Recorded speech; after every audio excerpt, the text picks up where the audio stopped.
بسم اللہ الرحمن الرحیم۔ السلام علیکم دوستو، خانزئی آفیشل چینل میں آپ کو کہتے ہیں خوش آمدید۔ آج ہم بیان کریں گے فضائل رمضان۔ حضرت سلمان رضی اللہ تعالی عنہ کہتے ہیں کہ نبی کریم صلی اللہ علیہ وآلہ وسلم نے شعبان کے آخر تاریخ میں ہم لوگوں کو واعظ فرمایا کہ تمہارے اوپر ایک مہینہ آ رہا ہے جو بہت بڑا مہینہ ہے، بہت مبارک مہینہ ہے۔ اس میں ایک رات ہے شب قدر جو 1000 مہینوں سے بڑھ کر ہے۔ اللہ تعالیٰ نے اس کے روزے کو فرض فرمایا اور اس کے رات کو قیام یعنی تراویح کو ثواب کی چیز بنایا ہے۔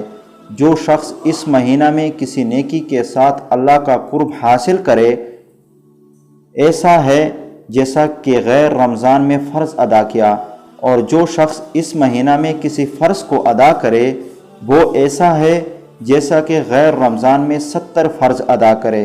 سبحان اللہ۔ یہ مہینہ صبر کا مہینہ ہے اور صبر کا بدلہ جنت ہے، اور یہ مہینہ لوگوں کے ساتھ غمخواری کرنے کا ہے۔ اس مہینے میں مومن کا رزق بڑھا دیا جاتا ہے۔ جو شخص کسی روزے دار کا روزہ افطار کرائے اس کے لیے گناہوں کے معاف ہونے اور آگ سے خلاصی کا سبب ہوگا، اور روزے دار کے ثواب کی مانند اس کو ثواب ہوگا، مگر اس روزے دار کے ثواب سے کچھ بھی کم نہیں کیا جائے گا۔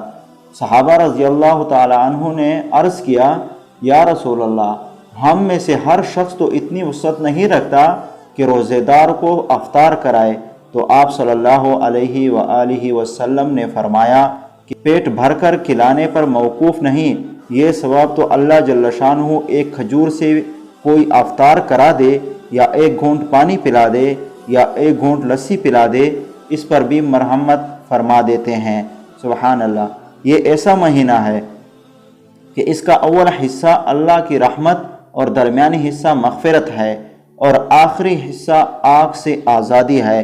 جو شخص اس مہینہ میں ہلکا کر دے اپنے غلام و خادم کے بوجھ کو، حق تعالی شانہ اس کی مغفرت فرماتے ہیں اور آگ سے آزادی فرماتے ہیں۔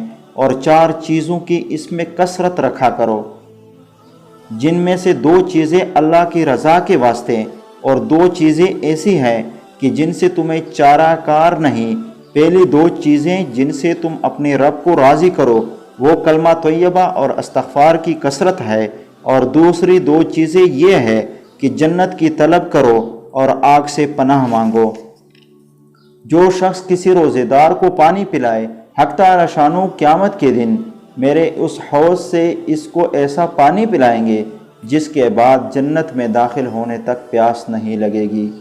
تو دوستو، آپ سے گزارش ہے کہ رمضان کا مہینہ آ رہا ہے، اور رمضان کے پورے روزے رکھیں، اور جتنا بھی ذکر زیادہ سے زیادہ ہو سکے ذکر کریں، اور دعا کریں آج سے کہ یا اللہ رمضان سے پہلے اس کرونا وبا کو اس دنیا سے ختم کر دے۔ یا اللہ رمضان میں ہماری مسجدیں کھول دیں تاکہ ہم اس میں عبادت کریں، تاکہ ہم آپ کو سجدہ کر سکیں۔ یا اللہ ہماری مسجدیں کافی دنوں سے بند ہے، یا اللہ رمضان کے واسطے ہماری مسجدیں کھول دیں۔ یا اللہ محمد صلی اللہ علیہ وسلم کے صدقے ہماری مسجدیں کھول دیں تاکہ ہم رمضان میں اس کی اللہ کی عبادت کریں اور رمضان میں تراویح ادا کریں۔ یا اللہ ہمیں 5 وقت پڑھنے کی نماز مسجدوں میں ادا کرنے کی توفیق عطا فرما دے۔ آمین ثم آمین یا رب العالمین۔